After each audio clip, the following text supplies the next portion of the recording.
Pinupuri ka namin, O Diyos, Ama, Anak, at Espiritu Santo.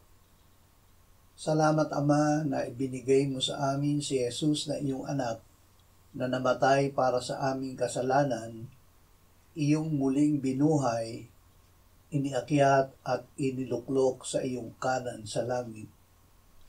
Salamat na ibinigay mo sa amin ang iyong banal na Espiritu, at sa pamamagitan niya ay ibinuhos mo ang iyong pag-ibig sa aming puso. Panginoong Hesus, sa araw na ito ay muli naming tinatanggihan ang aming sarili, pinapasa ng aming krus, at kami ay susunod sa iyo.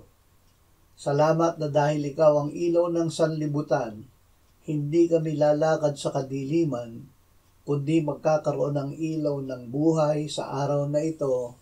Amen.